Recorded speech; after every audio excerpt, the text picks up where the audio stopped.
By the end of the year, COVID-19 report by the Presidential Task Force to President Buhari on Tuesday was not a pleasant one. It was an affirmation that the nation is clearly in a perilous situation with new epicenters identified, as well as the second wave of coronavirus pandemic. Now, figures emanating from Nigeria's Center for Disease Control indicates that more than 80,000 cases of COVID-19 infections have been recorded. A clear indication of the resurgence of the pandemic, which was evident last week when nearly 1,500 new cases were established within 24 hours.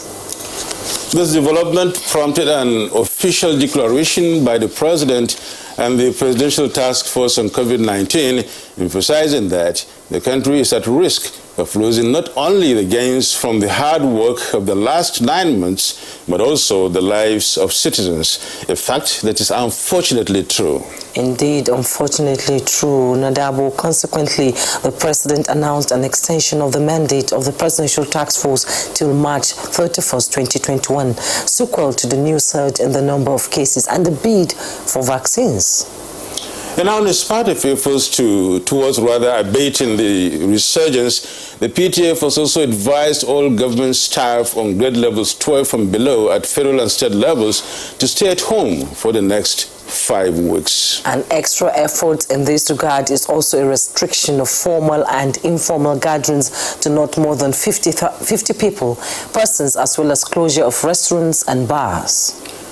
Now, the PTF has been authorized to engage state governments in managing the pandemic, but the issue of community transmission, especially with the Yuletide festivities, remains an uphill task. And this is made even more unpalatable given the lack of compliance with non-pharmaceutical interventions, especially with an increase in infection rates among young people who are subsequently contaminating older and vulnerable members of the public. Just robust and proactive initiatives have been deployed. But now, is this going to tame the spread of COVID-19 during this Yuletide? Will Nigerians be disciplined enough to comply to the safety protocols? How can Nigerians remain vigilant to remain safe during the Yuletide and beyond? This and more will be x-rayed on Good Morning Nigeria today. I am Yusuf Nadabu Usman. Quite some pertinent questions you've raised there, Yusuf Nadabu, and I am Juma Yusuf. Thanks for joining us on the program, reaching you live on the network service of the NTA, compliments of the season. In a moment, we shall bring you the morning news and also serve you other complimentary segments in the course of the program. For now, Lydia Ochi is our newscaster this morning. Good morning, Lydia. Good morning, Juma and Nadabu. Good morning, Nigerians. Here is the news. The presidency has alerted of a planned smear campaign against President Muhammadu Buhari and his office by some political elements in the country. In a statement in Abuja, Special Advisor to the President on Media and Publicity, Femi Adesina, said the game plan is to launch orchestrated campaign of calumny in the days ahead, in which the President will be portrayed as not being in charge of the country. He explained that money and other attractive inducements are being dangled before the online media, and some of whom he said are already complicit, cooking up stories with unsubstantiated allegations. Nigerians are advised to be wary and discerning in what they consume as news and special reports from such online media, as they are in cahoots with agents of destabilization seeking ultimate political gains.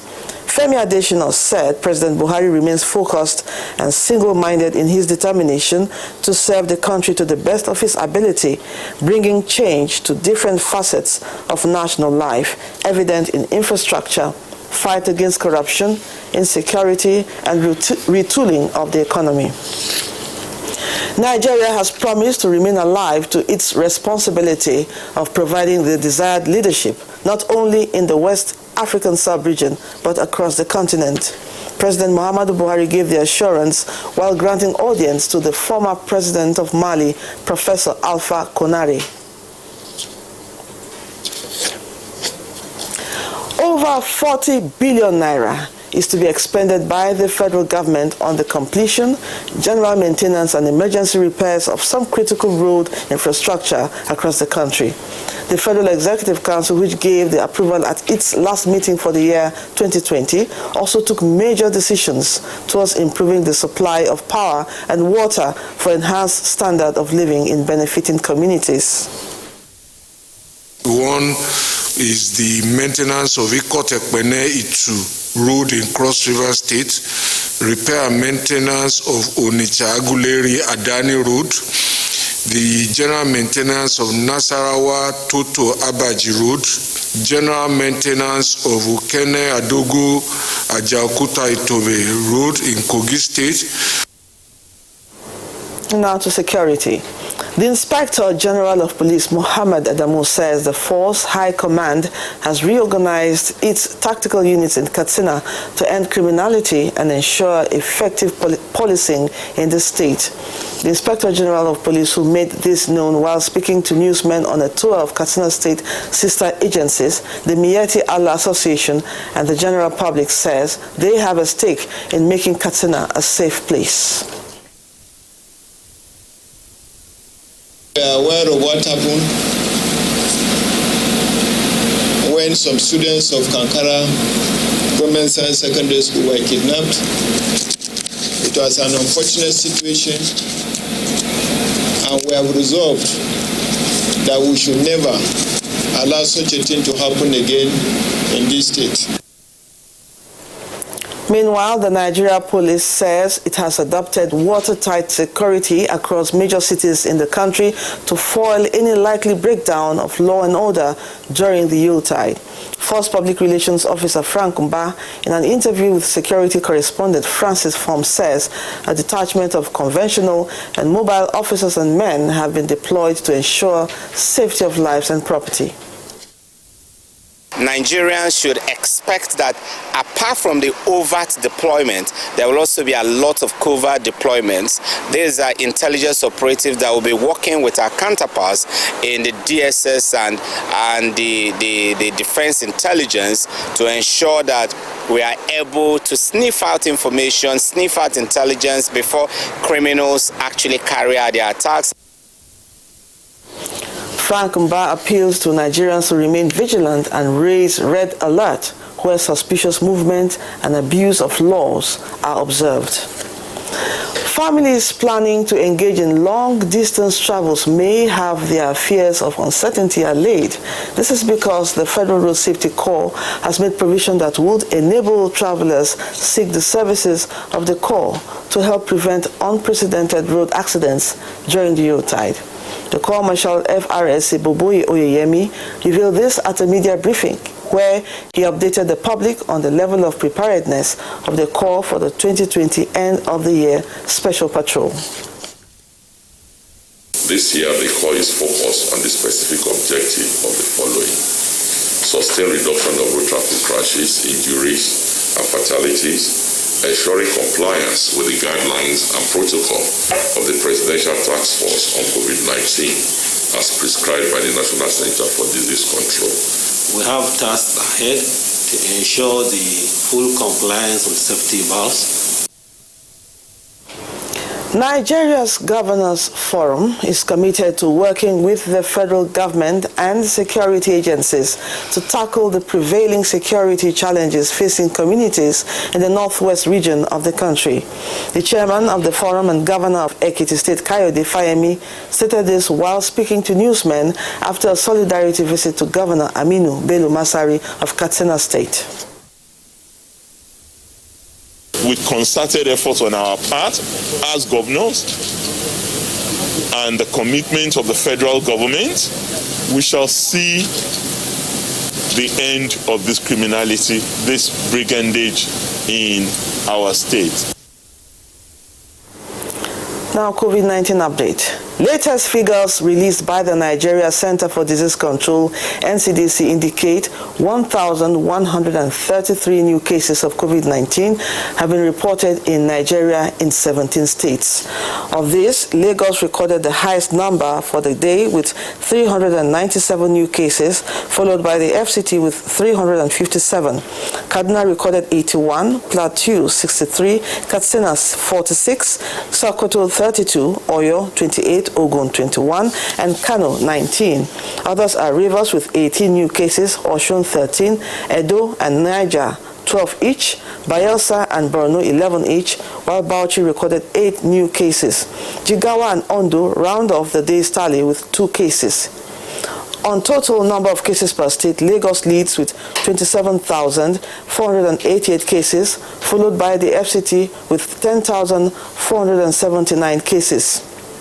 Kaduna is next with 4,709 cases, while Plateau has recorded 4,367 COVID-19 cases.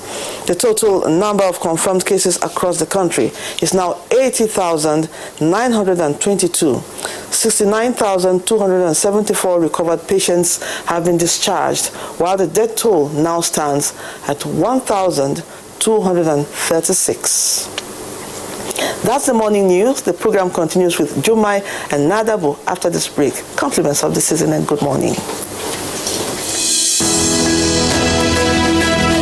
A scorecard like no other.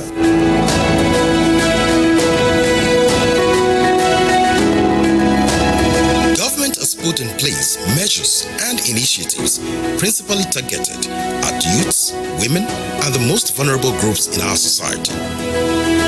These included broad plan to lift 100 million Nigerians out of poverty in the next 10 years, the creation of 75 billion Naira National Youth Investment Fund to provide opportunities for the youths, and the Micro, Small and Medium Enterprises Survival Fund, through which government is A. paying 3-month salaries of the staff of 100,000 micro, small and medium enterprises. B. paying for the registration of 250,000 businesses at the Corporate Affairs Commission. C. giving a grant of 30,000 Naira to 100,000 artisans and guaranteeing market for the product of traders. These are in addition to many other initiatives such as farmer money, trader money, market money, N-Power, N-Tech, and N-Agro. These and more in spite of a recession and a global pandemic.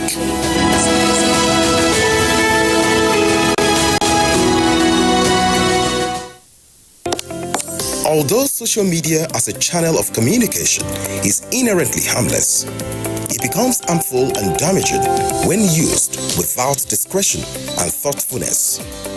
Bad social media users spread rumors and fake news without verification. But good social media users stop, reflect, and verify information before sharing it.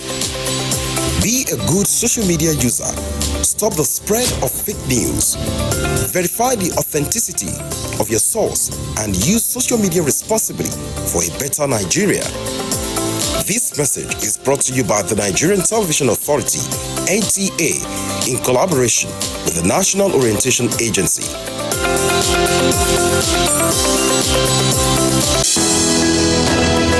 The Council of Our Fathers. My advice to these young people is please do not take us back to those harrowing days. You probably do not know what it is. Nigerian youths, let's build our nation together.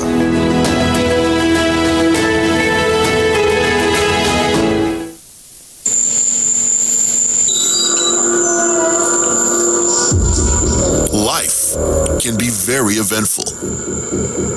We curiously expect things to happen, even when we don't know what. Our human nature makes us like and repost lots of information. Some are unverified, inciting anger and hate. Sometimes innocently, other times the urge to break it first. This, in most cases, has caused destruction in many nations.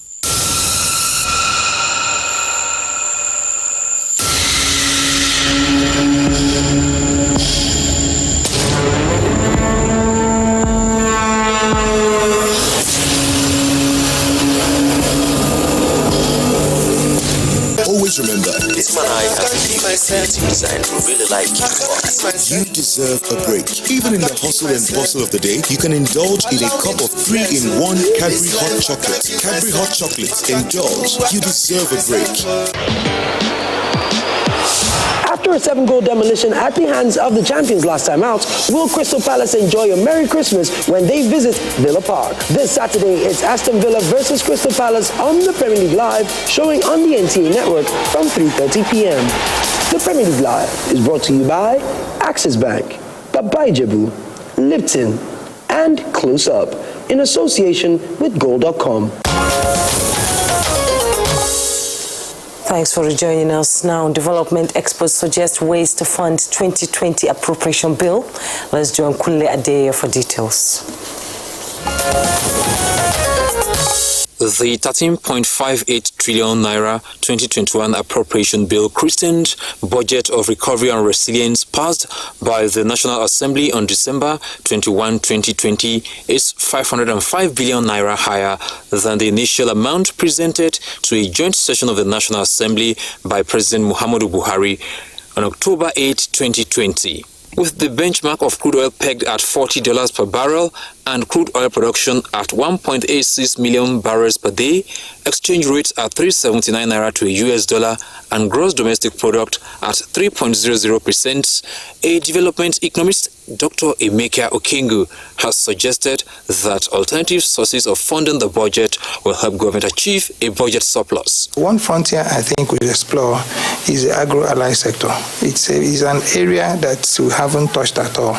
And until we get agric to that point where it becomes a business, where it's run like any other, business, commercially, viably, then you can begin to now, expand your revenue base, and then, more people are engaged, they earn, and then they can pay taxes. He emphasized that the manufacturing sector is another aspect of the economy that should be given better attention, and to the floor of the Nigerian Stock Exchange to see how tradings went on Wednesday, December 23rd, 2020.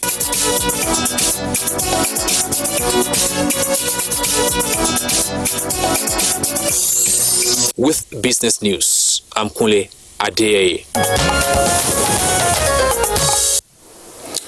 We're watching Good Morning Nigeria, reaching you live from the Nigerian Television Authority. One of our complimentary segments is the newspaper review.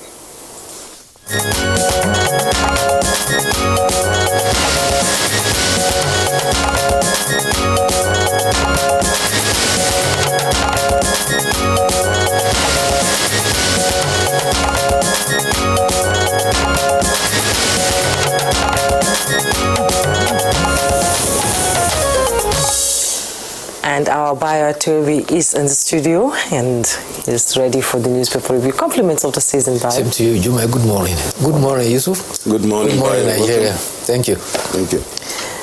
Well, we'll start with the Punch newspaper this morning. Just above the masthead, we have telcos begin back-end integration into NIMC database. You find all the details on page 19.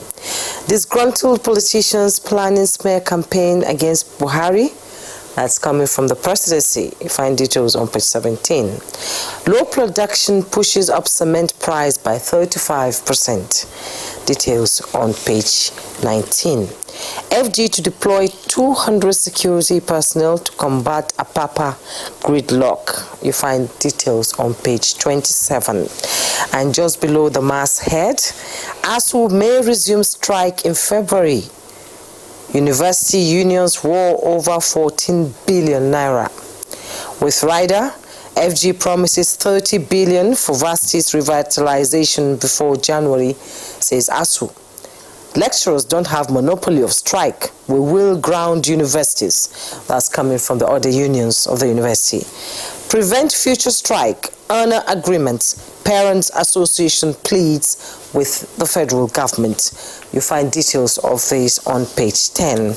And amidst an upsurge of COVID-19, we see Christmas preparation. Travelers at Utako Motor Park, Abuja, on Wednesday. That was yesterday. You can see the crowd there, trying to get transportation to travel home to see their loved ones.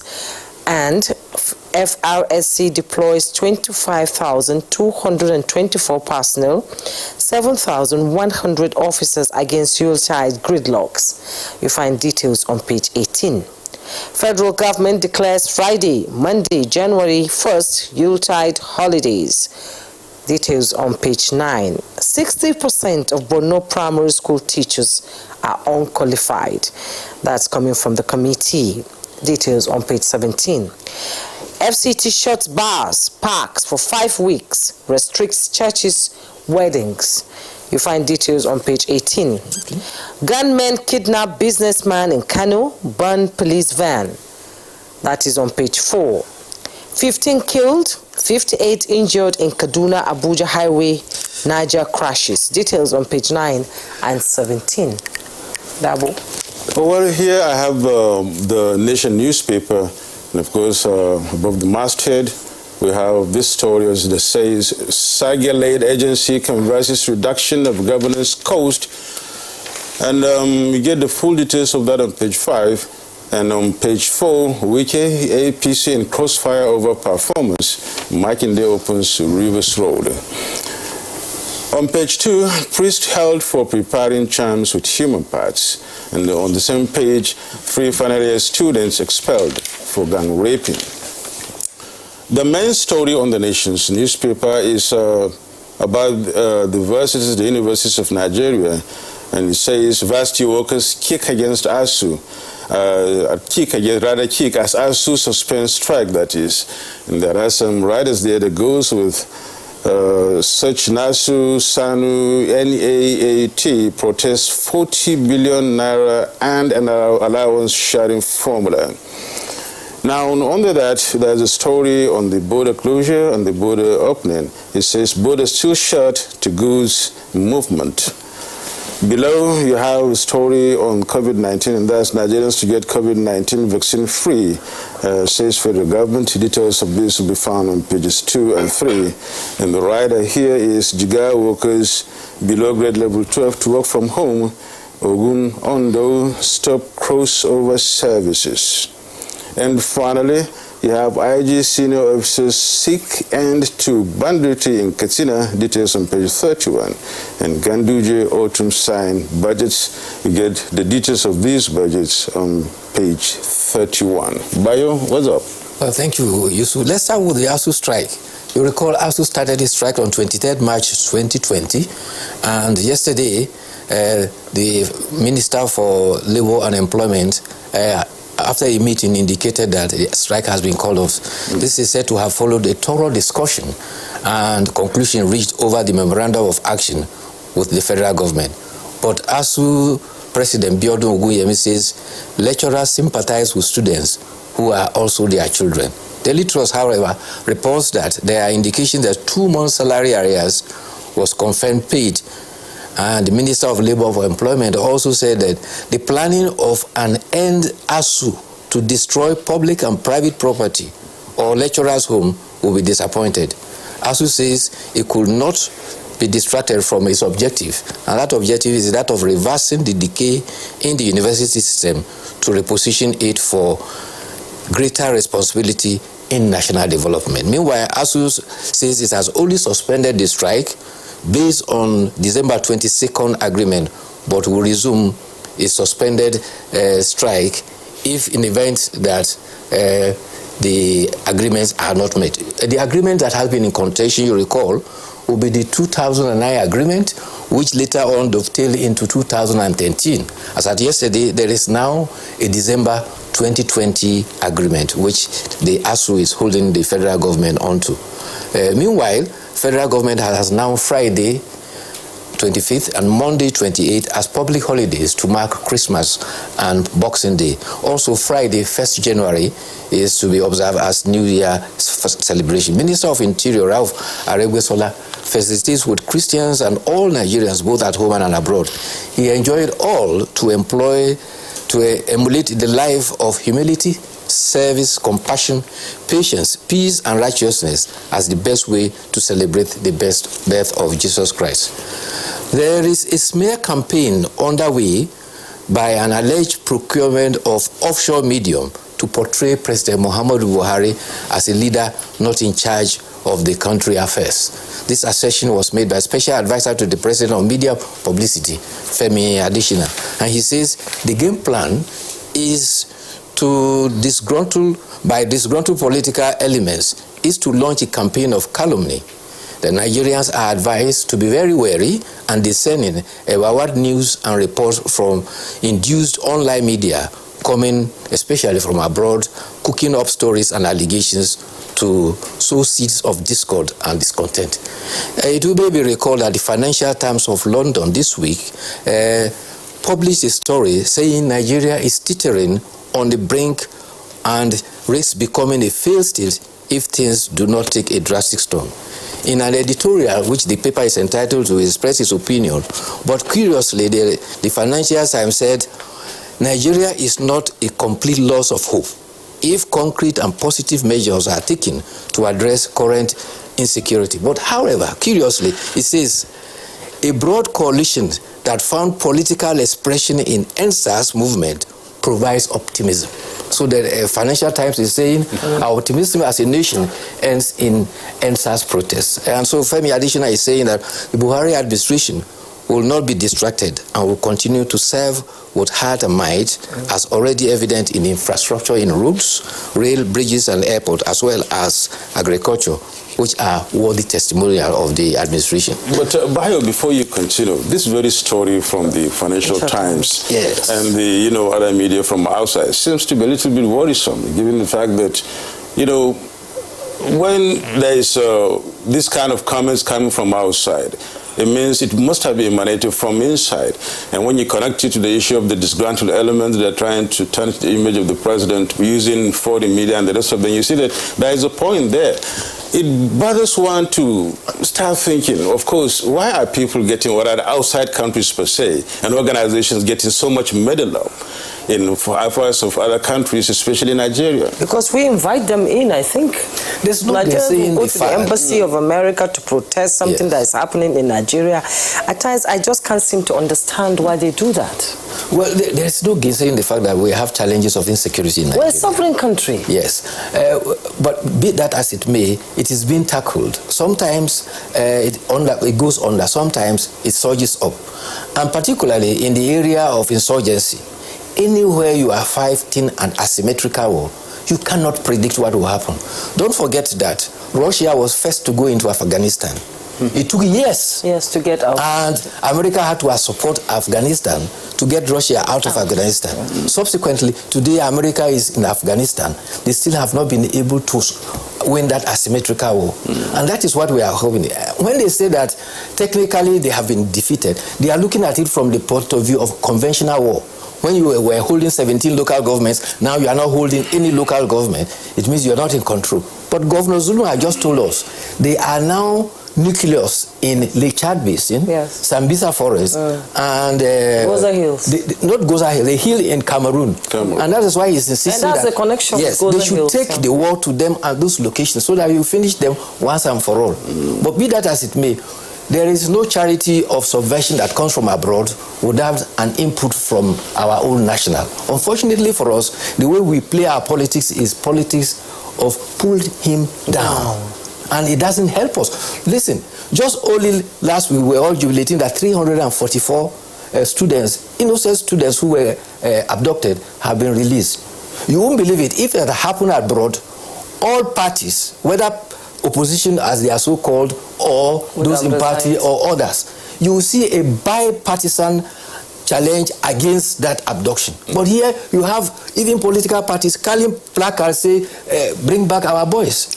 So we tend to politicize everything to the extent that we endanger our nation as a sovereign nation. And the other one you pointed out, we call on what they call international community to come and intervene. It is a share mentality.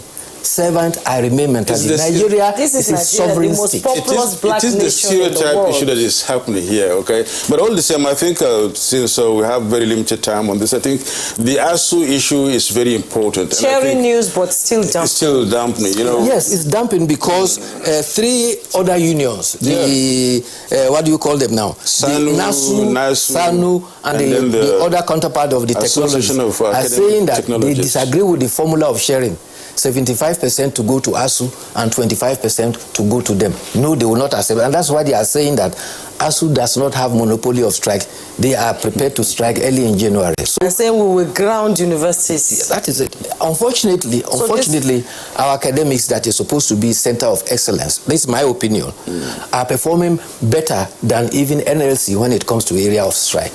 The other day there was a report that showed that the time ASU has gone on strike is equivalent to 4.5 years of academic time. That is in the period of about 21 years, which is very sad. It's really unfortunate, really. This development doesn't really speak well. It's noche uhuru for our students, noche uhuru for the parents, and of course noche uhuru for the academic, or rather the educational system. While the government is trying to do its bit, other institutions or associations within the university are trying to look at it from the other point of view. They may have a point, I would say, but they need to really not threaten really. And that's remember that an idle mind is the devil's workshop. Yes. These youths at home doing nothing. Unfortunately, can't imagine what they're going through right now. Federal universities are at the receiving end. At the last count, over 20 professors have all left the federal university system and are now gone to the private. You won't believe it. Ethiopia came to play for some of our professors. And so, unfortunately, in the university system, there are a majority of them that are silent. The vocal majority are the ones that are so militant with the unionism that is undermining the academic activities in the universities. It's really sad. It's terribly sad. We thank you so much, Bayo. Tomorrow is going to be another day. We hope to see you tomorrow on Christmas Day, I believe. See you tomorrow. That's Good Morning Nigeria, reaching you from the NTA. We shall now take a break. Stay with us for more. The counsel of our fathers. I will urge and advise our younger generation to use talent and brain to sort out problems, not arms. Nigerian youths, let's build our nation together.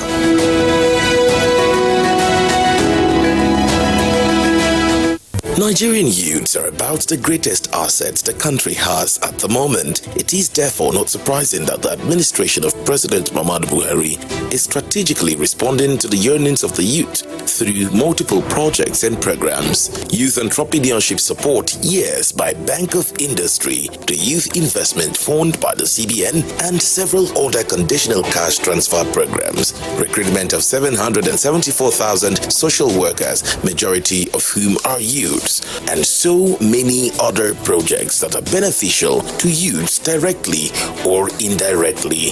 If the administration can do all this, definitely with a degree of patience and time, it can achieve more. Nigerian youths must come together to say no to terrorism, no to vandalism, and no to all disruptive tendencies. Hashtag Youth for Greater Nigeria. Pacifying the youths, unifying the nation. These days, people get their news and information from more media sources than ever before.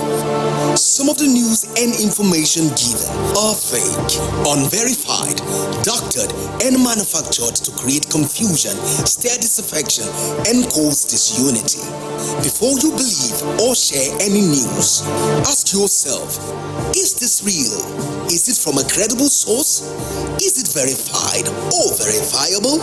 Fake news is dangerous, whether you do it for fun or for political gains. Real people can get hurt. Fake news, don't create it, don't spread it. This is a public service announcement from NTA.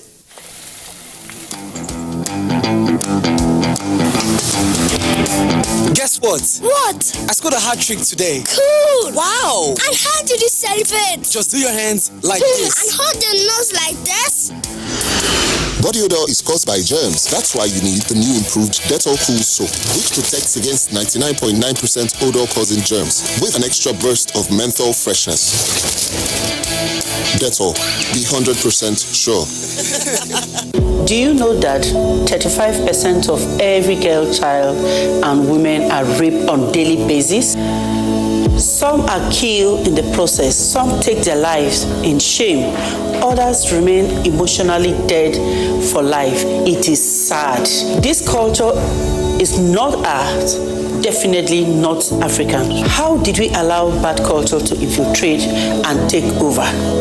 Even if you lack fear for the law, what of fear of God? And you, why do you cover up rape acts when it happens? Remember, a problem shared is a problem half solved. Never cover any rape act because a rapist is a murderer. It could be you or your loved ones next. Women must be treated like the prize giant they are. Say no to rape.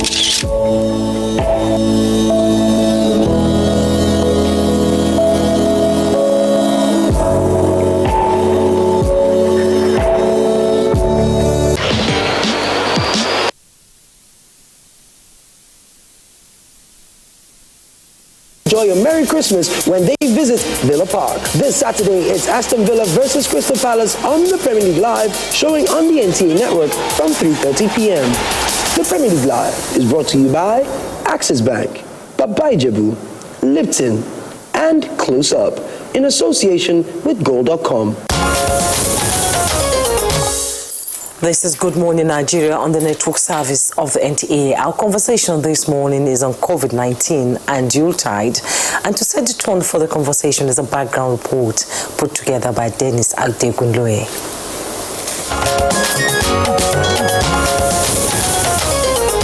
In early 2020, at the beginning of the coronavirus pandemic, experts wondered if there would be waves, a pattern seen in other viruses.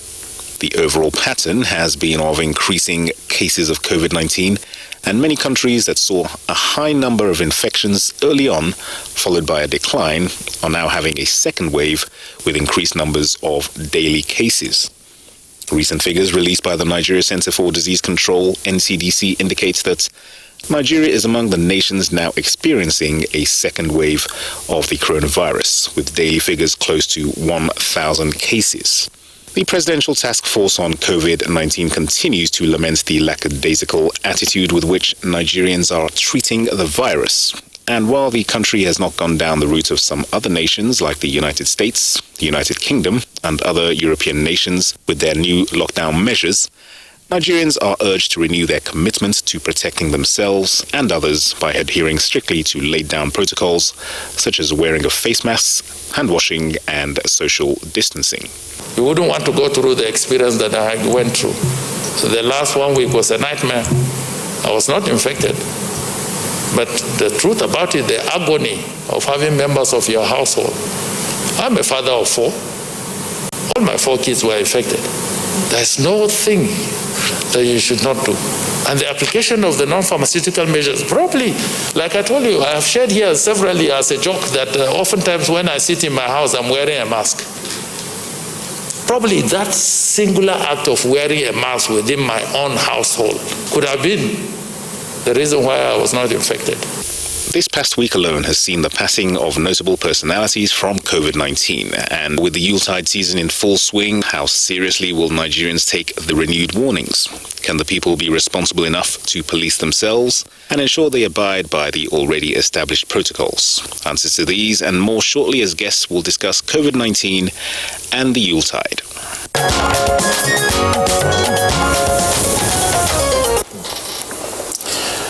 And joining us to discuss COVID-19 and the Yuletide season is Professor Babatunde Shalako, Director General, Nigerian Institute of Medical Research. You're welcome, Prof. Prof is joining us through Zoom. You're welcome, sir. Good morning. Thank you very much for having me. Thank you very much. Also part of the conversation and in our studios here is Dr. John Oladejo from Nigeria Center for Disease Control. Thanks for joining us, Dr. John. Thank you for having me. Thank you. And we also have here in the studio Atta Ikaro, Chairman FCT Ministerial Task Force on COVID-19. It's a pleasure as always to have you. Thank you very much. Good morning, Nigeria. And from Anambra State, we have the Commissioner for Health, Dr. Vincent Opala, who is joining us via Zoom. You're welcome to Good Morning, Nigeria. Good morning, everyone. Good morning, Nigeria. Okay, we're going to sort of start with Dr. Oladijo from the Nigeria Center for Disease Control, where it's like we're going back to where we were in June, July, with the numbers spiking up and just hitting us hard. What is happening? Thank you very much. As a matter of fact, there has been increase in the number of confirmed cases in the last couple of days or weeks now, and about the celebrating this yearly tourist season. And the problem we have is that people have just gone back. They don't even think about COVID-19 again. You realize that when you go to a gathering and you find out that you are the only one that is using face mask. So it's very, very worrisome to us because all the gains we had in the past are just going down the drain. And it's just because people are not complying with non-pharmaceutical intervention, which we are actually talking about on radio, television, sending SMS through NCC, and so on and so forth. So it's very, very worrisome to the government.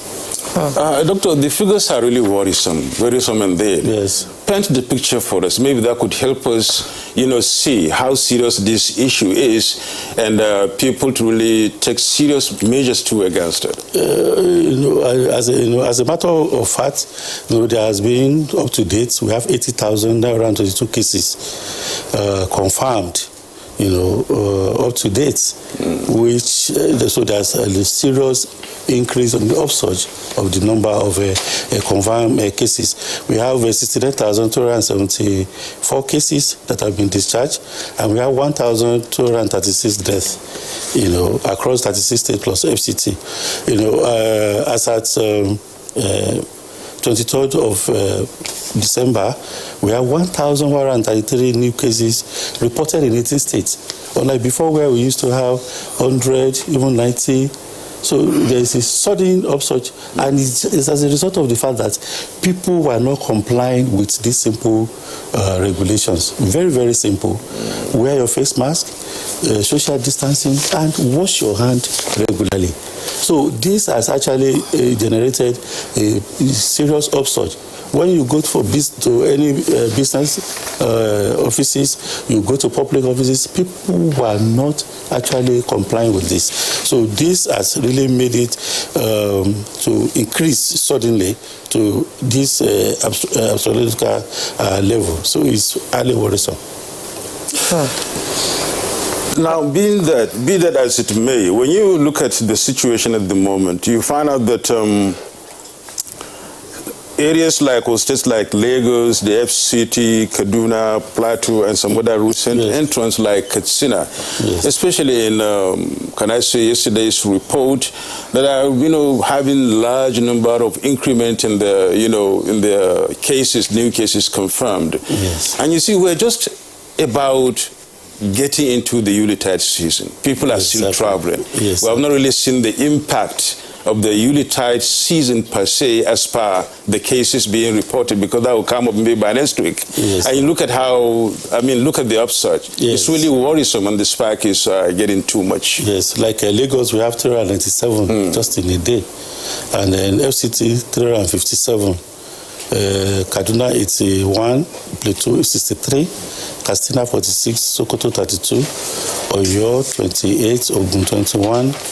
Kano 19, Rivers 18, Osun 13, Edo 12, Niger 12, Bayelsa 11, Borno 11, Bauchi 8, Jigawa 2, and even Ondo 2. So this shows that there is a serious issue at hand, and the way we can really handle this is for our local level to continue to talk to people, because at the federal level we are doing our best, and we can see it. One of it is what we are doing right now.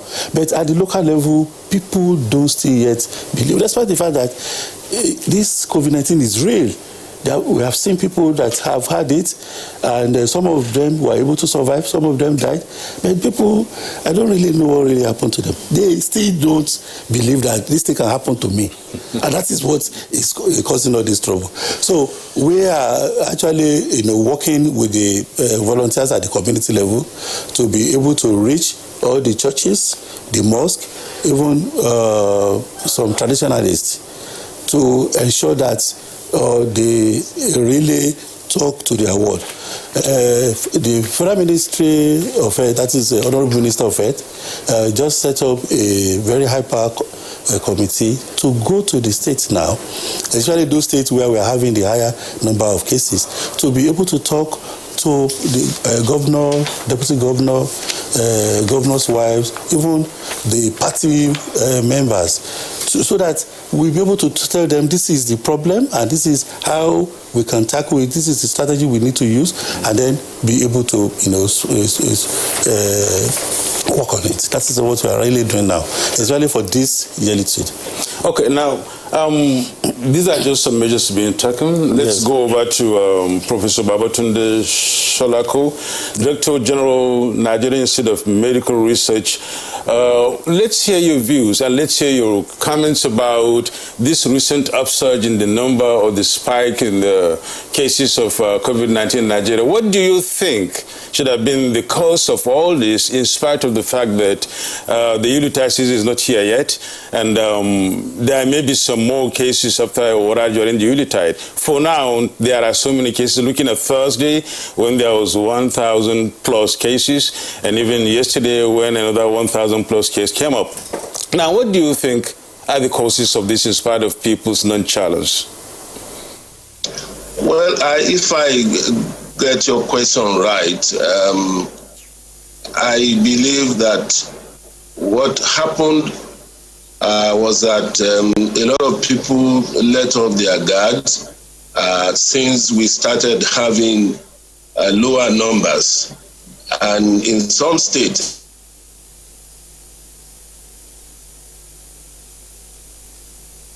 Yes, we seem to have lost the Zoom there, and we'll now come back here to the studio where Atta is waiting. The second wave of pandemic is, a major concern to Nigerians, and the FCT is the second on the list.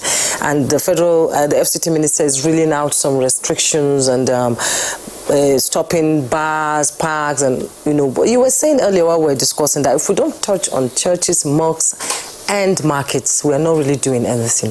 Can you expatiate on that? Because, thank you very much. If we want to hit the snake, you hit from the head. It's make it safer so that you can get it done. And we must state it very clearly. During the first wave, we actually went out, did enforcement. Largely, the Commissioner of Police for the FCT is the one who supervises our operation. We who are in the field here, that's Mr. Balachi Roma. And what we observe is that the greatest point of contravention, we are largely the worship centers, the churches, the mosques, as well as the markets. Those are the real area of chronic violation. So if we are bringing restrictions, which is what we commend, and the FCT minister will always go with what the PTF give out as directive, I also feel very strongly in my own conviction that it will be wiser for us to actually look at how we can enforce in the market, because we must do that going forward. We can bring about neighborhood markets. Now, the second wave appears to be more complex than the first. The death rate is increasing. And if I may say something, while I feel, and I feel so strongly for the family of the SGF, Mr. Boss Mustafa, I also feel that many poor persons are dying of COVID. I told someone we had a nurse in Maitama Hospital who died 3 weeks ago. Nobody reports that. It did not make headline anywhere. But when the big family catches COVID, it makes the headline. So the poor man is not connecting with COVID. As far as they are concerned, it's one big thing for the Maitama boss. The governors are the ones we are seeing every day with COVID. We see the minister, we see those ministers, and those who are highly placed. But poor men are dying daily coming down with COVID and no one is reporting it. And I feel that is the conversation that the media should be turning to. Let's get the number of those who are nobody. And when we get those figures out, those who are largely, what do you call it now, the masses, when I said, okay, so it's affecting us. Sometimes with due apology, before I come back to the enforcement issue, I went to go to cemetery some days back. I saw increasing number of graves from both the Christian cemetery and the Muslim cemetery. I don't know what actually led to all their deaths, but my worry was that the graves were fresh and they were largely new graves.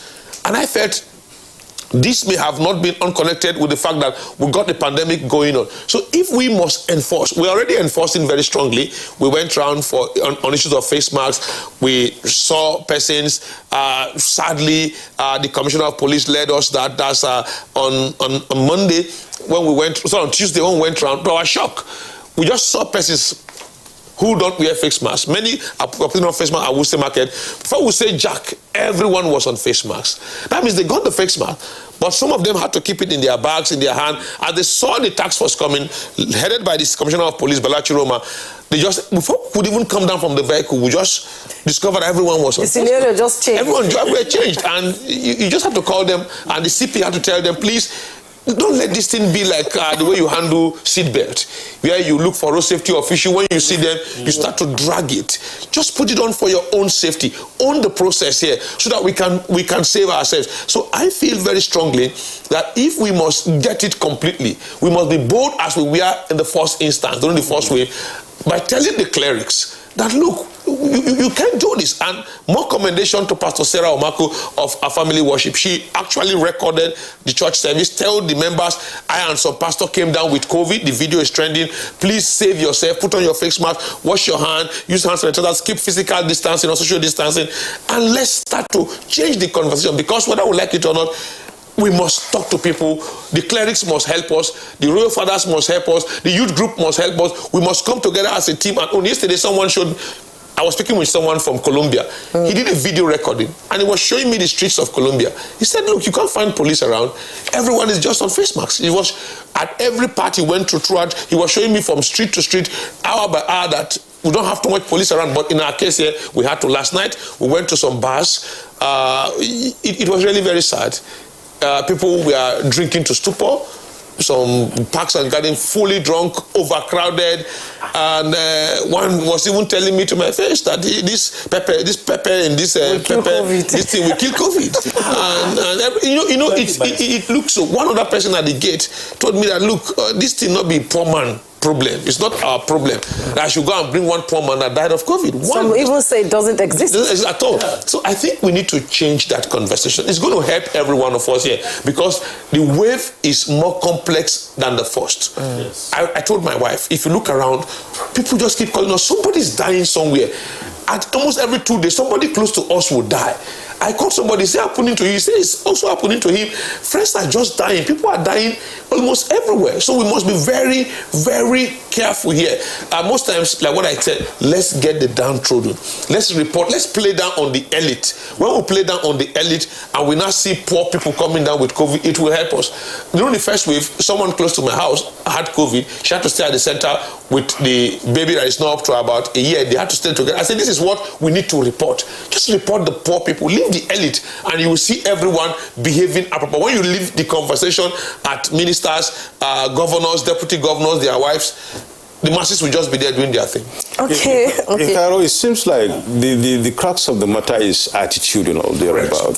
And we need to really hit it at that point so that we can now have people voluntarily comply to these protocols. But before we talk about that, let me get over to Dr. Vincent Opala, who is joining us from the Commissioner of Health, Anambra State, Dr. Vincent, the issue here, as I just said, is attitudinal.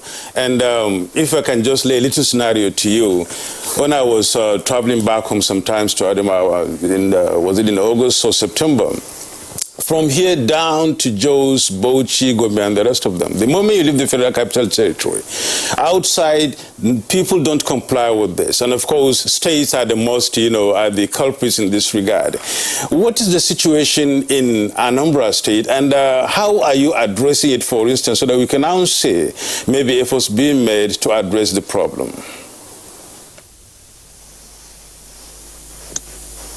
I'm sorry. Seems to have a problem with the connection there. When we are able to rectify that, we get back to him. Let's talk about this. Okay, he's back. Right on. Can you hear you? Can you hear us now? That's a very Dr. Vincent, can you hear us? Hello? If I read it correctly, what we have done in the state is that we have intensified sensitization. We've intensified our surveillance and risk communication. We understand and appreciate that the second wave is here with us. The numbers are gradually increasing. We have an influx coming down to celebrate Xmas, and we have tried to intensify risk communication to the different groups in the society. We have gone out there to intensify sensitization and risk communication with our market groups, the 63 markets, the motor park operators, and we've gone to religious leaders, we've spoken to them. We've organized the COVID-19 team in the task force in the 326 political wards. We have also intensified risk communication among these groups. So the message out there is people should observe the protocols, the COVID-19 protocols that has been laid down by the NCDC and COVID-19 PTF. So we are increasing that message and taking it out there to the communities, to the masses. And our hope is that there will be increased compliance to the observation of COVID-19 protocols. I'm still staying with you. You know, no doubt the pandemic has revealed or sort of exposed the vulnerability of the Nigerian health sector. So what is the response of states to infrastructure and institutional capacity right now?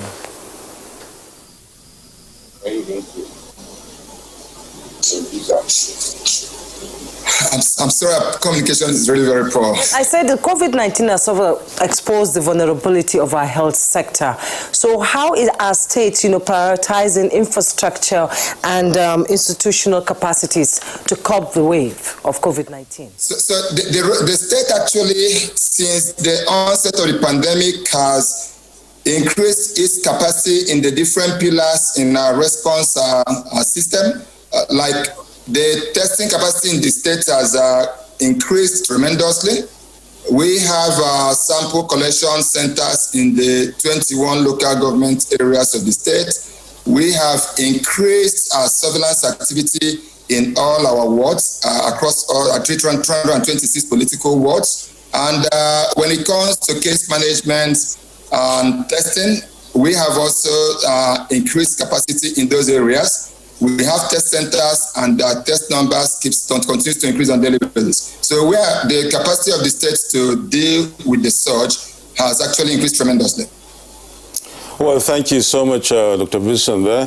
Dr. John Oladejo, let's get back to you and then get some more information about the education issue and the attitude issue. This is where the problem lies. Voluntary compliance, just like paying tax, is difficult. You don't want to really part with your hard-earned money.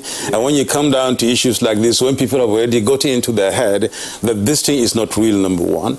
Number two, it's a big man's palaver or disease. Number three, it's not supposed to be in Nigeria or in Africa. Even black man is somewhat insulated from it. And you find people becoming so much careless and nonchalant about the NPI and the protocols and the rest of them. And that could explain, the second wave of the upsurge, as it were. How do you look at attitude in this regard?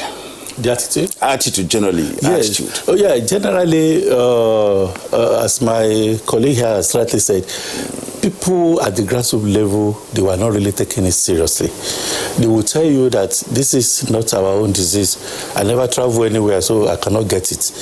Whereas, we now have community transmission almost everywhere. So we still have to appeal to people at the grassroots level. That is the markets, people, because I know that we have local government authorities that are in charge of all these neighborhood markets.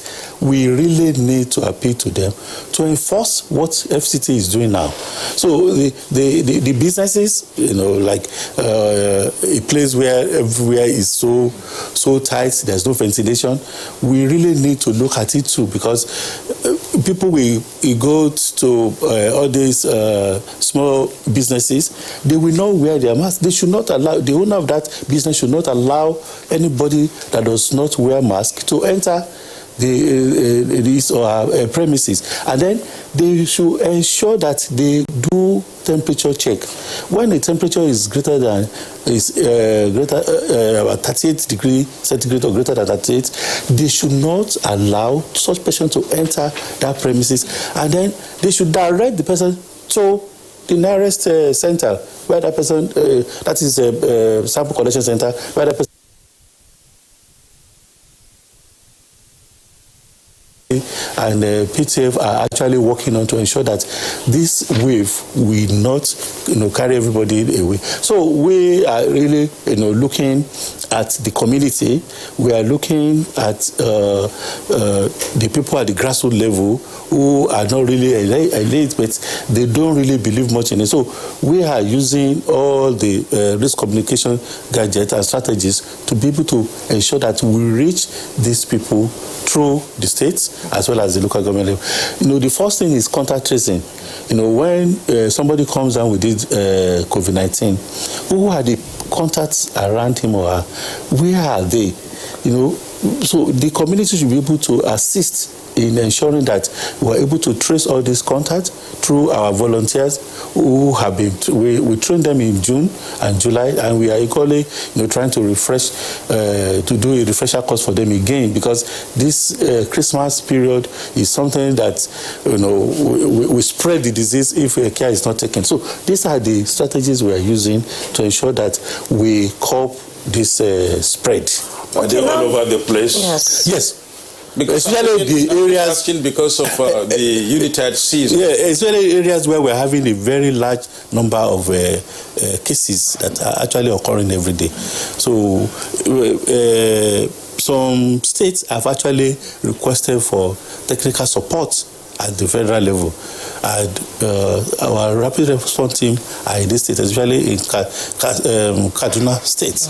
Then we equally have people that have been trained already, and they are already at the local level to ensure that they assist in the sample collection, they assist in the isolation center, and they are able to sort out some of the technical issues around it. These are the things we are doing, which we believe we really cope this second wave. You were talking about volunteers. Are you still going to use the same number of volunteers you used during the first wave of COVID-19, or you're going to increase the numbers? Because the numbers, it's spiking. Yes, we are increasing the number. Okay. That one cannot. In fact, we are doubling it. Because, that period, we were not really having it as high as this. But now it's doubling. So we have to double even the number of supplies that were going to the states. For example, we just sent that of December about 2 weeks ago. We double all the materials we sent to the state.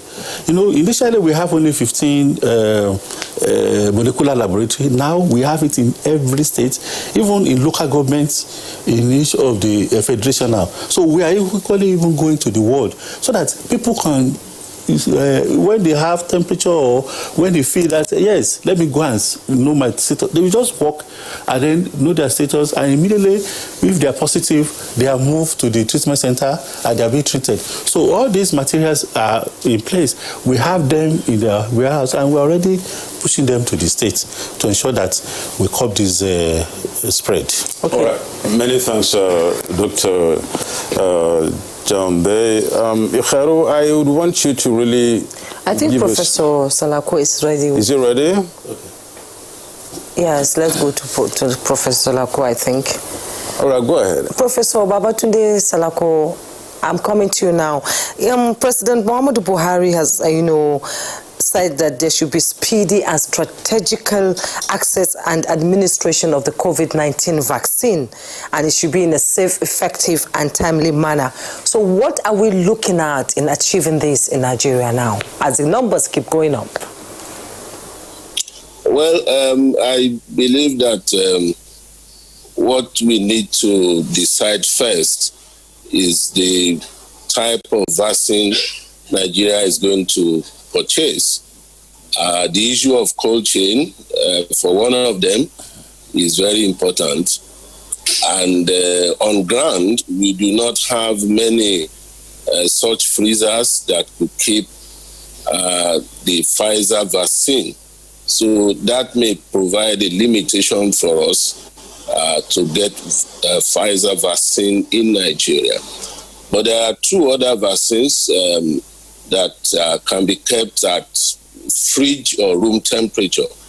That is the one I believe government should go for, because that's what we can manage in Nigeria.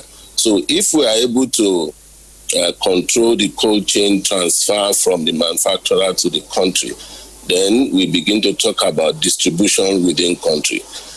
And of course, there has to be defined who should be the first to get the vaccine. In most places, the health care workers are the first to be given because they are the one in front line taking care of people who are sick. So they must necessarily first be protected so that they can do their job with utmost confidence. After that, then we look at the aged, because these are the group of people who run a higher risk, and possibly those who have underlying diseases that may also increase their risk of dying from the disease. Young people have been shown to have strong response to the virus, but what we are having now is a lot of young people who are getting infected. Although we are not recording as much mortality as being recorded elsewhere, but they could form the next category of people that with these things will be given to. Children have not been shown to have serious morbidity and mortality cases, so they may come towards the end of the ladder when we are looking at the hierarchy of how the vaccines should be given. However, I believe that we should look at the number of people who have come in contact with the virus, validating some rapid tests that can show us that some people have developed antibodies to the virus, even though we are not sure yet for how long these antibodies could last. But it can also be an opportunity for us to triage the people who give the vaccine to. So if we test you and you already have natural antibody to the vaccine, you may be asked to go and stay behind first. And then the vaccine be given to everyone that is negative so that they can also be covered. After all, even the vaccine itself, we don't know how long the antibody is going to evoke, will last in the body. So these are the ways I believe we should look at it so that we can cover those who are at risk. I'm on network. Okay, we hear of mutating strain of COVID-19 manifesting in the UK and back here in Nigeria. Should we be worried, Atta? Well, for me, we should be worried. And though not a doctor, a journalist by profession, from what the medical practitioners are telling us, my greatest worry, connecting, I'll come out to the vaccine, connecting our topic to Yuletide and COVID-19, is what someone described as the COVID salad. And I will explain that here. People see us from Lagos and Abuja as wealthy people in our villages, and we are heavily welcomed at all times. Yes. Now, this is Yuletide. As we speak now, thanks, the Anambra State Commissioner for Health is here. He can tell you that the Onitsha bridgehead is getting clogged. So many persons are coming in and it's almost getting blocked this morning. So by evening, it will be almost impassable. 9th Mile is almost impassable. Gwagwalada, Zuba, Lokoja is almost impassable. Everyone is rushing home for Christmas. The bridgehead in Makurdi is almost getting clogged at the moment. We from the city, Abuja is highly endemic. Lagos is the same thing. Some other states are. And we are taking our various, with due apology now, COVID back to our states. everyone from Lagos, Abuja will meet in the village now. So we bring the different COVID we are carrying and we mix them like a salad. And make it a salad. And make it like a salad. Then by January, we'll all be taking our version of the COVID back to the city. So someone call it a COVID salad. We'll be getting that by January. Now, when we talk about the new strain in London, with due apology, the UK are trying to ban travelers from South Africa because they got their own strain. I think we should be concerned about the elderly because our parents are above 80, 70, some even 90. They are so excited to see us coming from Abuja. We'll be carrying this thing, particularly those of us who are young people, who will carry it and will be asymptomatic. When we go home, the innocent woman or the innocent elderly woman will rush to hug us, not protecting herself. And we may even go there without even a face mask, thinking that it doesn't spread within the family. Thanks to the SGF for that caution. So what we'll be having now in Utah, the warning we'll be giving to our parents who are watching, the elderly, is please don't just hug any of your son coming from the city. It may be something we are used to, but also be suspicious that these people can be carriers. When you are in the vehicle and you are traveling during Utah, and like today now, the vehicles are already getting filled, everyone is going, don't overload the vehicle. When you enter the vehicle, don't chat with somebody and look at the person that is not a carrier. Like HIV and AIDS, COVID-19, no, they show for face. So we must be completely careful. I've seen marriages from my village and other areas. I just see everyone not concerned at all. I see elderly women hugging everybody. You see your son and all his mates, you start to hug one by one. I saw somebody hugging, they were recording her. She hugged everybody from the city. Innocent mama. Let them not go and give this 80-year-old woman COVID because it will be more complex here. And that is that. But the strain from Europe, if from our own end, we are getting more careful. From what I also gather, thank God NCDC is here, most of the patients at this day dome and some of Gogolada are under oxygen. That means we may likely be having our own strain because it wasn't like this during the first wave. Now we are having many persons coming down and getting to be under oxygen. That means our own is still very complex here. So from every perspective, while we talk of the vaccine, the fundamental fact is we have the non-pharmaceutical approach.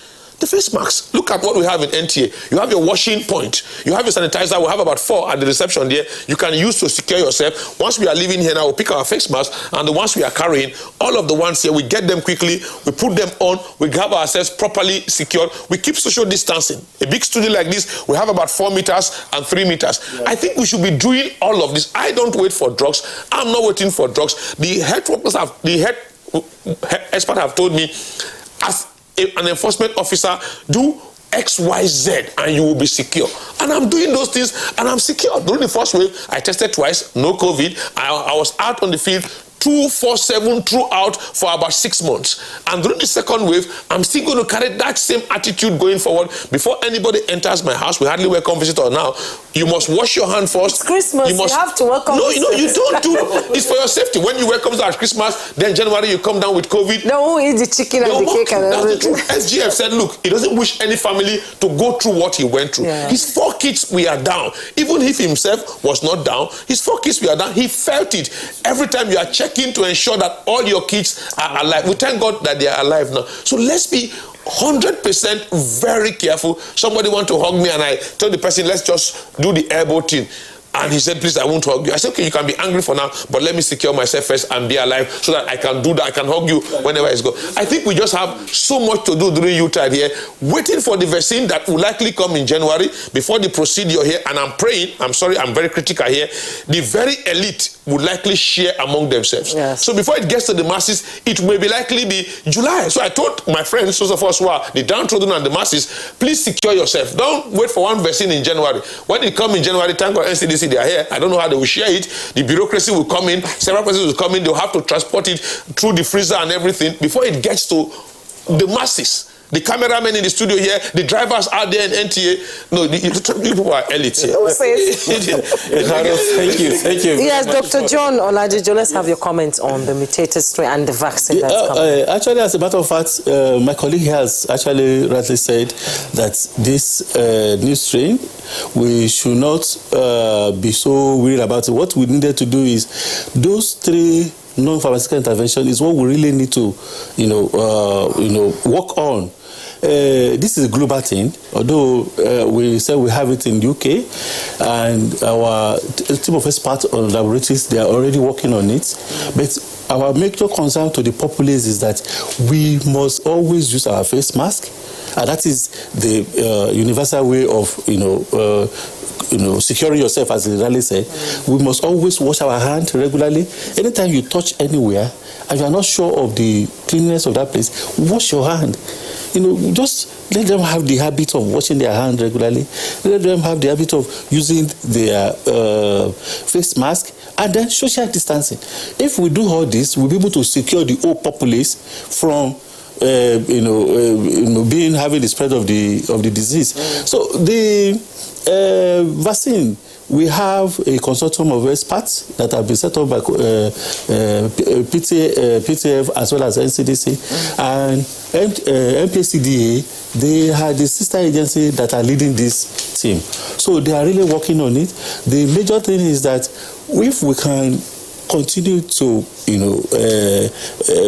observe this non-pharmaceutical intervention, which I already mentioned, vaccines, you may not really need it. But because of the fact that we have our frontline volunteers that are always helping to ensure that the people that are coming down with the disease, they are treating them. They who will need it to secure these people who are really frontiers, as well as the other people that we believe, like elderlies, from 60 years and above. You should not, be hugging anybody. You should be very, very much conscious of your own health. All these young ones from 31 to 40, if they have you will not even know when they have the disease, when they have the virus, because it will not show. And when they now visit homes, when they visit their elderly and they hug them, there is tendency for them to get them infected. We're a hugging country. Nigerians like hugging. We should stop it for now. If we can just stop it for this December to March, if we can just try as much as possible to ensure that these non-pharmaceutical interventions have been observed to the letter for just 3 months, you will not have this virus on the surface of the earth again. Until the whole world is secure, until the whole country, all the countries are secure, no one is safe. So I'm just appealing to our people that are traveling for this Christmas that they should please wear their face masks, observe social distancing, and ensuring that anywhere they go, they wash their hands regularly everywhere. All the businesses around us, they should have a place where people can wash their hands before they enter. Even private owners of the houses too, they should do that. It is very, very important to us. If you have been a victim before, a survivor, you will know exactly what I'm talking about. Dr. John, I'm a little bit concerned about the mutated variant of this virus. Yes. In UK and some other places, it's been the talk of the headlines all over the place. And recently in Nigeria, there are so many deaths of highly placed people. And of course, Ikaro mentioned some, downtrodden who have been affected, why the searchlight should be as such. When you look at the recent victims and cases, in spite of the spike that is really amazing, it goes on to say that maybe there is something different about the new deaths, and that is it happens so sudden. Unlike when it so started, that you find somebody going down with it for a week or two and thereabout, and he passes away, unfortunately. But here you find a person who has come to Abuja, attend a meeting or a conference or whatever, like the DG or the NIPS. I saw him on network news, and he was here on Monday, I guess, and in 3 days' time, he's gone. And some other professors around, the army generals and the rest of them. Don't you see that there's a connection between what people say, that the new variant is in Nigeria, and these recent deaths and how they happen? Yes, you are 100% correct. And that is the reason why when I started my conversation, I said we now have our laboratory experts that are actually investigating that. If you read one of the columns mentioned by the coordinator of PTF, we will see there that government is actually using all the machineries to unravel that. But as a matter of fact, it's still the same spread. It's still the same transmission. Even though there may be a variant, there may be a mutation or something, it's still the same. So if we are actually using all the necessary regulations which has been given to us, this spread will have been curbed. People go about not using all these 3 major non-pharmaceutical interventions, and that is why people are really coming down with it. There may be an iota of mutations which you have already mentioned, and then which really triggers this spread. But as a matter of fact, if we are doing it the way we are expected to do it, and our law enforcement agents are really doing it the way they are doing it, there will be a lot of coping of this spread at this point in time. So the federal government is working on that. I received a mail from one of these international agencies, asking me on that they really want to know whether there is any connect from UK and Nigeria. We cannot say it now until when our experts give us the result, which will soon come out. But the major thing is that risk communication. People of 31 to 40 years who are carrying this, they are not showing it. They are the ones that are actually spreading this. We need to talk to them. They are the people that are using Facebook, using social media, and they are being fed with different kind of information that are not correct. So if we can really talk to our world, they are our children at home, they are our brothers, they are our sisters, changing their mind to ensure that they use this face mask. In fact, when you are using it and you are the only one, they will just be saying, do you have COVID? Why are you using it? Why are you? So these are the things, these are the attitude we really need to change among our youths. Okay, thank you, Doctor. We'll now go to Anambra State, where Dr. Vincent is standing by. All about this thing is community transmission, and the federal government has said subnational traditional rulers and religious bodies have to advise people, and collaborate with government in ensuring that this curve is flattened. But your area now is one area that is going to be jam-packed with holiday seekers who are going home to see their family. And Mr. Atta has said that the Onitsha Bridge is sort of, locked down now. By evening it will be locked. And all these people are going towards your area. What are you doing, using the traditional rulers and government to, educate and inform people that even if they go home, there should be restrictions on how they do things?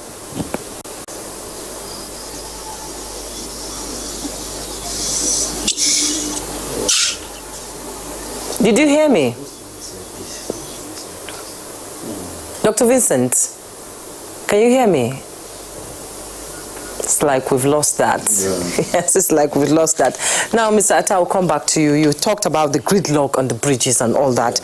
And how are you, did we in any way, rest our oars in enlightenment, educating people on the dangers of COVID-19 when, establishments were opened? Well, I think it's normal in every pandemic. It doesn't last forever.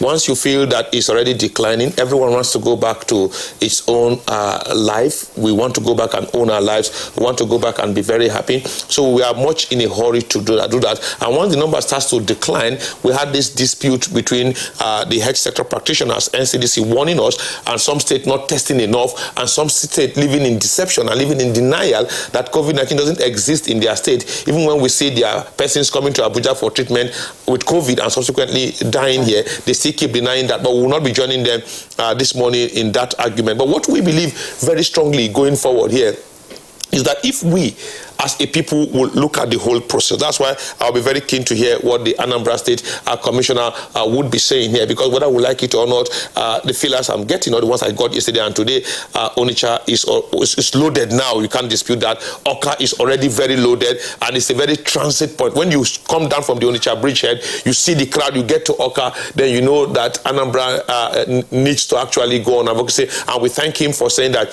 they are doing so much here in terms of our community risk communication strategy here. But I believe very strongly we need to ensure that we keep enforcement going. That's the truth here. Once you have the rules, you must enforce compliance. And once you enforce compliance, it's going to be very tough. For us, we don't sleep well. I don't think I got 3 hours sleep last night. This early morning, those we arrested will be coming to the mobile court. They will come to the mobile court this early morning. So we are not going to rest. This night is watch night. We are going to go round. Tomorrow morning is Christmas. We are going to ensure that no one comes to the Millennium Park. No one comes to the Unity Fountain to gather in crowd. No one goes to Jabi. These are the 3 critical parks we are going to be manning: Millennium Park, Unity Fountain, as well as the Jabi Park, not Jabi Lake, but Jabi Park. Now we'll man those areas, and no one will come there, because should they come there, they will be in their millions, and the whole Abuja will gather there, and COVID will have enough time to dance around. So these are things that we don't sleep. And most time when you also go round to religious center, it's a little bit very dicey, very critical. The last time we did that during the first wave, we go to church, they accuse you of not going to mosque. You go to mosque, they accuse you of not going to church. You get 1 or 2, 3 erring clergy from this particular faith. They say no, that faith only, you only arrested 2. You get 3 from there. They say no, go and balance it by making them 3. The Nigerian factor. You just see those ones here. When you even go to market, people tell you that we go allow us rest. You find people very angry. But I think in all of this, those who are to enforce compliance, we all at this point of the Yuletide, we must sit up and ensure we enforce compliance. And the FCT Police Commissioner told us very clearly that we should forget about sleep. That for now, maybe after Christmas, we can rest a little, then towards New Year, we come up again, because there will be crossover night. Yeah. Churches and mosques and markets are not closed. So the churches are going to have their all crossover night. Some Muslim group will have their gathering at night. The bike riders will want to do their own thing. There's so much enforcement work to be done at this time. And I think all enforcement team across the country, we must join hands together, because should COVID come, we don't know who will die next. Oh, thank you, Mr. Atta. Let's, it seems like you have maybe an engagement by 8:30. Before we let you go, let's try to get your parting shots on this topic. What would you tell Nigerians really about, the COVID-19 spike and the second wave, and of course the Yuletide season? It's really a very, precarious situation we're in, and people need to hear, some strong words, especially from you. Yeah. Thank you very much. As a matter of fact, we are now, we all saying that we are now in the second wave, and there's no doubt about it. So what I want the populace to do is to ensure that they use their face masks, they wear it always, and wear it very well to cover their nose and their mouth, because this virus is being spread when you talk, when you shout, or when you are sick and then you have droplets, from your nose or anywhere. So we really need to secure ourselves. We really need to take responsibility for our own health. And not only your own health, for the health of your loved ones. I believe we don't want our elderly to die now. 60 and above, we still need them around. So why should we have to travel all the way from Abuja to Oka just to go and hug our old one, and for him now to have the disease and die? So we are appealing to Nigeria that they should just stay wherever they have for now. We will be having this every year. Why can't we just say, okay, this December to January, let everybody stay where they are. If there's not necessary for you to travel, please stay at home. Stay with your young ones. And that's the reason why we have the technology. You can, by Zoom, while able to talk to a prof in Lagos through Zoom, we can set it up. we can talk to each other through video conferencing and so on and so forth. We can have a very good cake. We take the pictures and send it. Oh, this is the cake I have. Instead of us to be traveling. And that really is going and that one is going to be really cost effective because it's going to cost you as much as you spend. Airfares, transport, and even the risk and the rest of them. You don't send things home to mama. That's the reason why you can transfer. You can transfer some money, very good money. Even all this, for you to travel from Lagos to Abuja is about 90,000 naira. If you had 10,000 naira to that and send it to mama, mama will be happier to. I'll be very happy that this money I'm going to use it to do something. In fact, you can even use it to start doing something. So please, I want our people to note that COVID-19 is real. If you have been a survivor, you will know what I'm talking about. Please, wear your face mask, wear it correctly, ensure social distancing. If there's no need for you, in fact, most of the church programs are now on online. So you can just tune to it, sit down with your immediate family and listen and enjoy the presence of God in your own home. Okay, God bless Nigeria. Dr. John Oladijo from Nigeria Center for Disease Control. We hear you have a pending, engagement. Thank you so much for coming. Thank you very much. Good Morning Nigeria. Thank you very much. We'll take a break now. While we return, the conversation continues.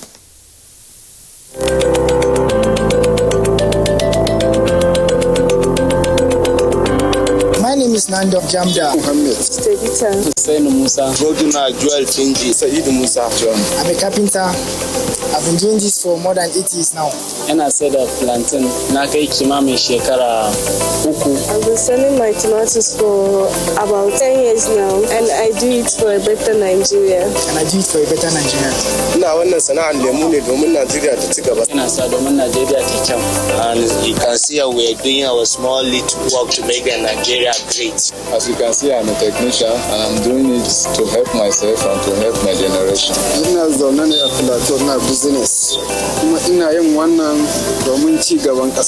When I do hear say them they rape about 35% of them girl picking and even them women safe. Some of them, they even die in the process. Emotional trauma, uncle, they make some of them be like, say, they don't do this one again, they don't go, but they live like ghosts. Some of them, shame don't kuku make them go kill themselves. It's not good, though. This not be our culture. It not fit be the African way. But we can't allow this kind of yet enjoy body with us, so they loud where. If you know they fear law where man put, you know they fear Baba God there. You self, you where they cover mouth so you see many one they happen. You know what here when the Oyibo talk say problem where they bring come out, they solve and sharply. Remember, person where feel rape, if it's a key person, if it be you, if it be your pikin, if it be person them where you love well. So make we learn they carry women them like diamond where we be. No grief for rape.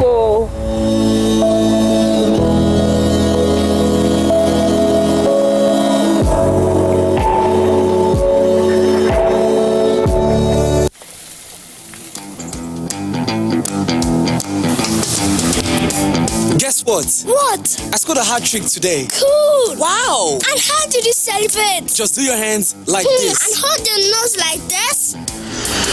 Body odor is caused by germs. That's why you need the new improved Dettol Cool Soap, which protects against 99.9% odor-causing germs with an extra burst of menthol freshness. Dettol, be 100% sure. Dialogue, empathy, love and unity. These are vital components of nation building. For all to be well, we appeal that we should refrain from volatile, provocative, inciting messages and language. Let's build and not destroy.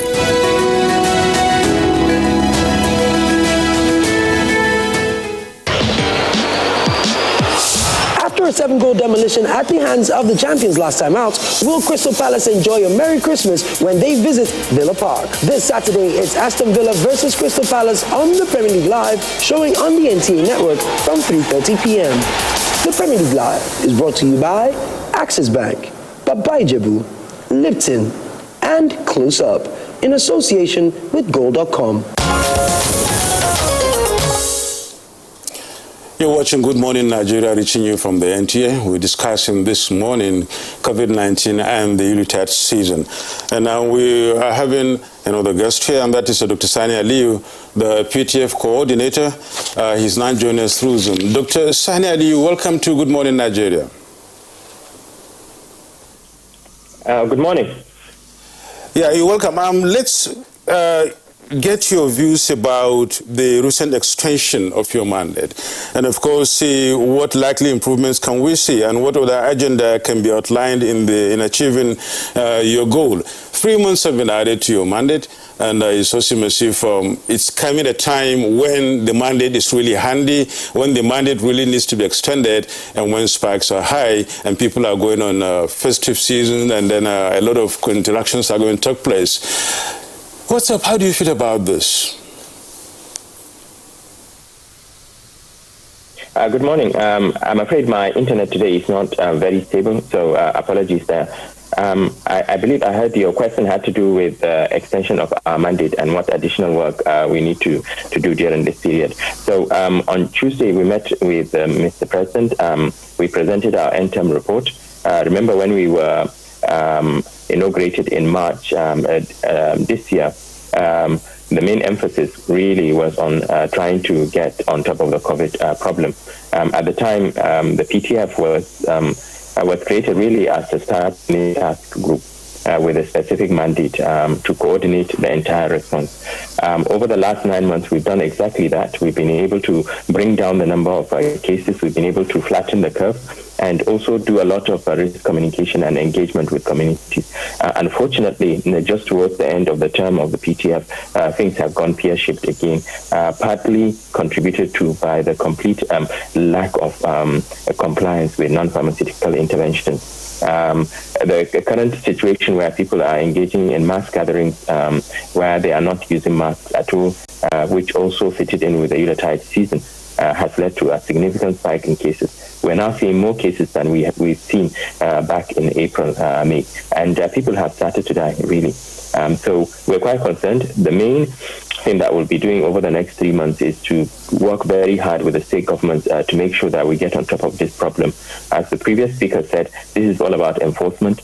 This time around, we will enforce some of these measures. We are already looking at the legal aspects and working closely with the state governments with regards to this.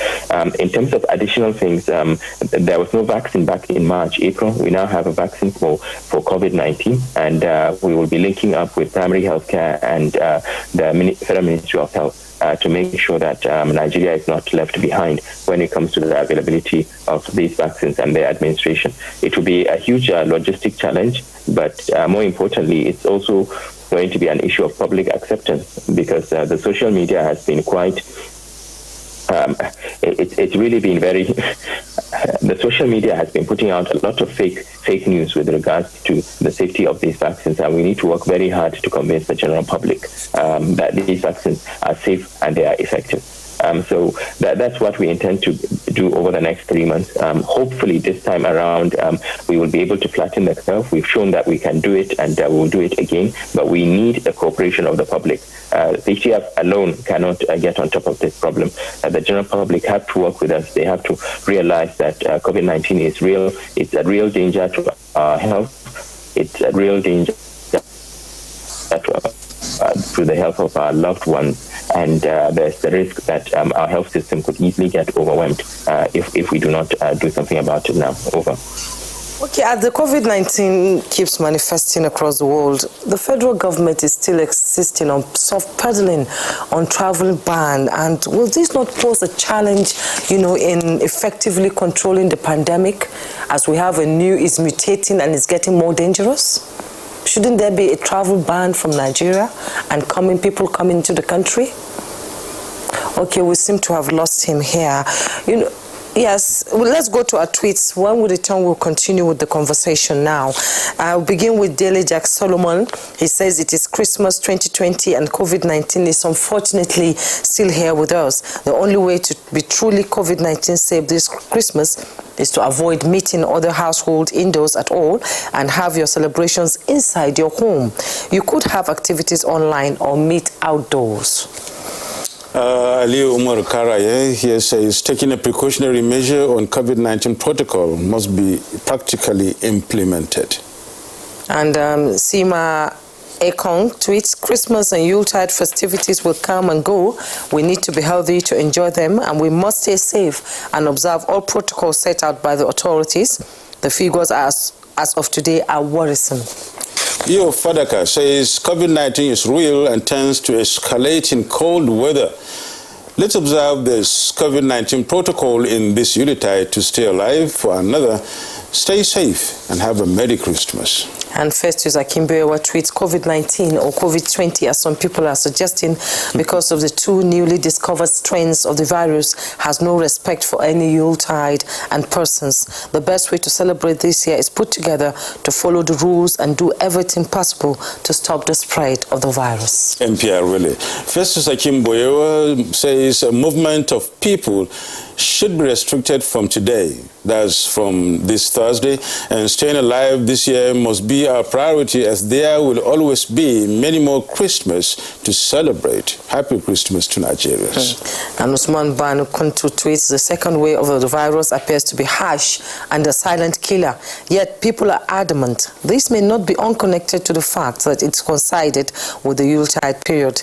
Therefore, religious leaders need to be involved in telling people this scourge of the pandemic is dangerous. For Bello Muhammad, strict compliance with the COVID-19 protocols coupled with absolute political will and judicious application of resources will pull us through, God willing.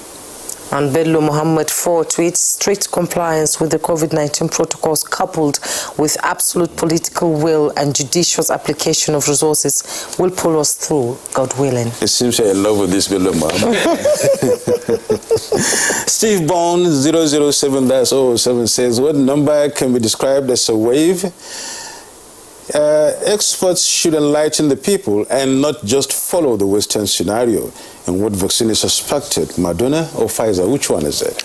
Olademeji Marufo tweets, if mistakenly they approve lockdown for the second wave of COVID-19, the Nigerian economy would be even more negatively impacted. Mutana Farouk finally says people should try as much as possible to adhere to the preventive measures and the safety protocols laid down by the PTF and the NCDC respectively. People's perception about COVID-19 these days has dozed down the fear which people previously had about it. It is seen as normal malaria. React to that, Mr. Isaro. Let's continue from this point.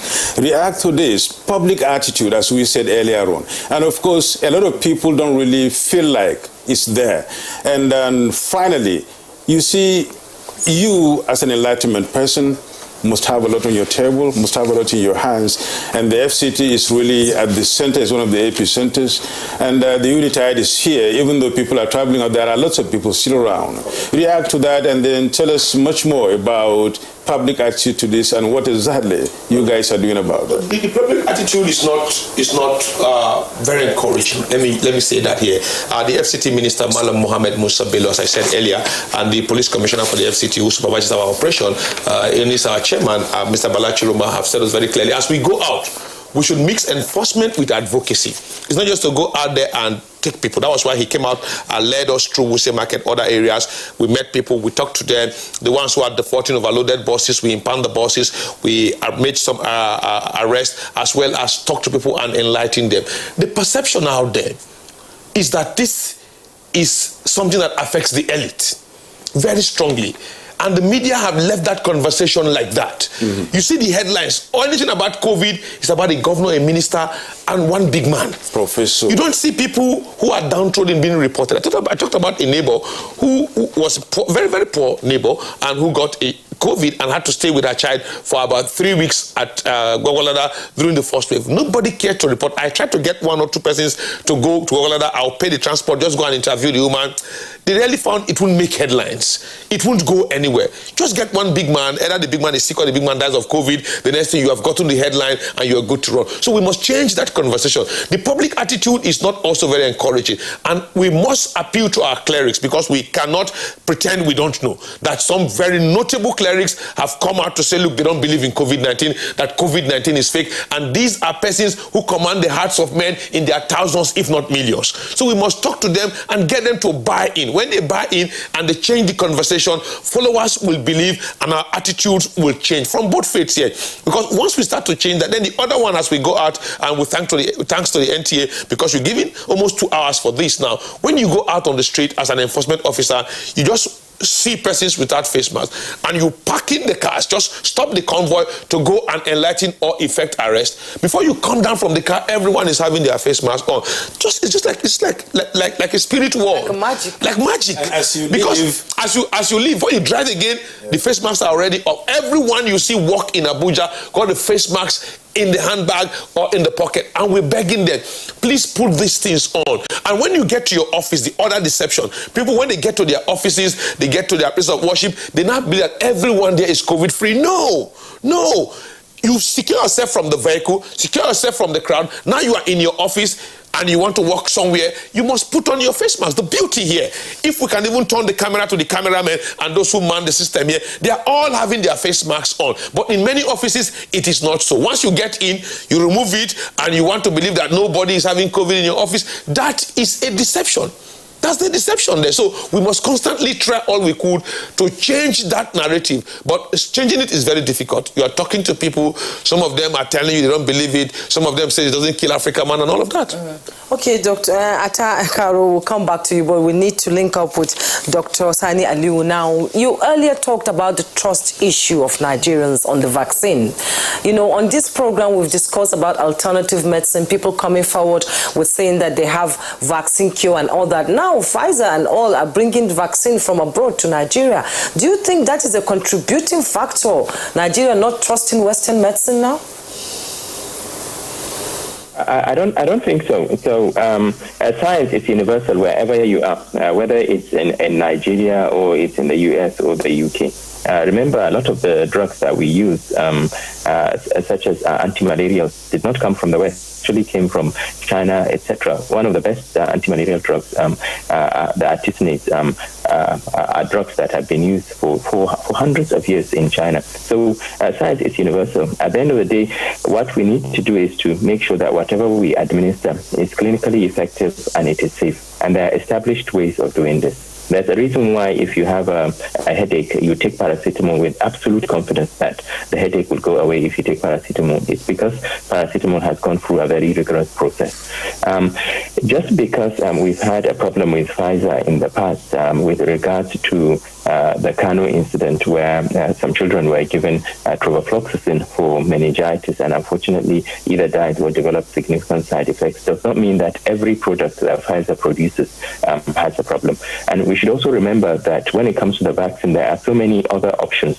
Nigeria is not going to go with just one vaccine because we can't put all our eggs in one basket. No, we'll be looking at the various vaccines available, whether it's the mRNA vaccine or it's going to be the protein vector vaccine. But we'll look at the various options. More importantly, the general public also need to realize that other countries that are administering vaccines, the United States, for instance, already 1 million people have taken the COVID vaccine. In the UK, more than 300,000 have received their vaccine. These countries will never administer a toxic substance to their population. Never. They will never allow their population to suffer because they have given a drug simply because they want a particular manufacturing company to make money, etc. So let's be reasonable here.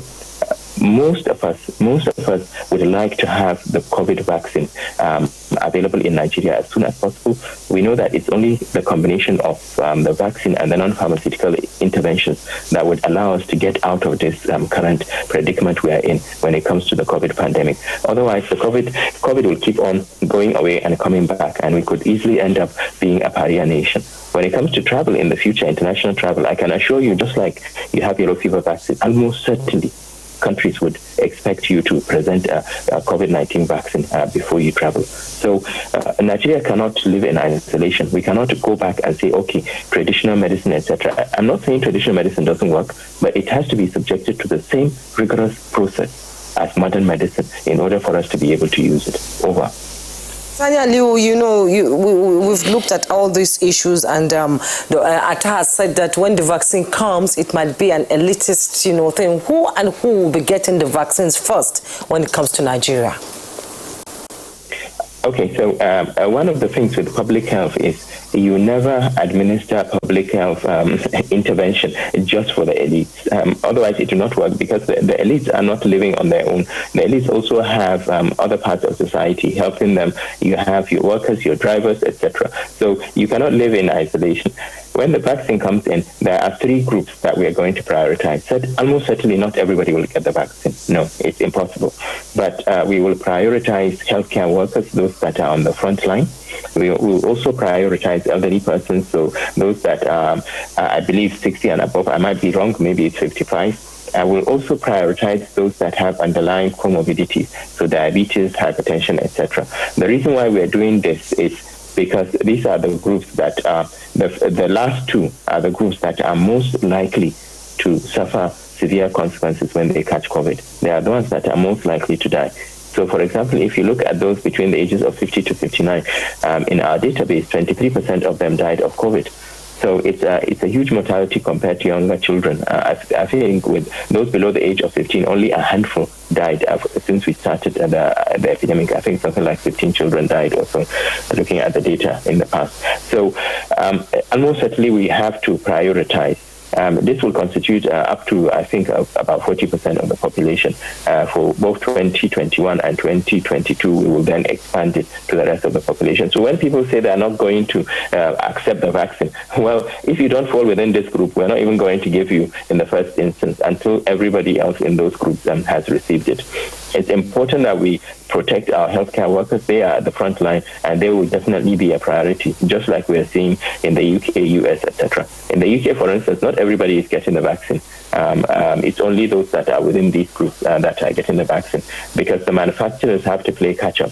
Not every manufacturing firm has enough vaccines to be able to deliver to everybody in a particular country. Most countries are ordering the quantities that they need, but they're not getting the delivery straight away. It will be done in batches, and the same will apply to Nigeria as well. Well, many thanks, Dr. Sani Aliu, the PTF coordinator.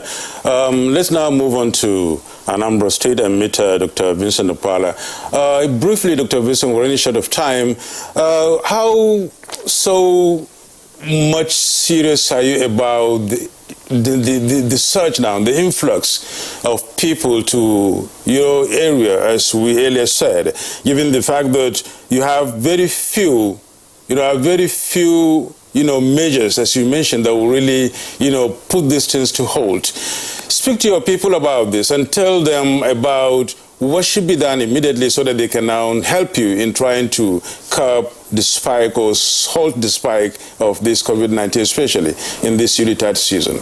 Briefly.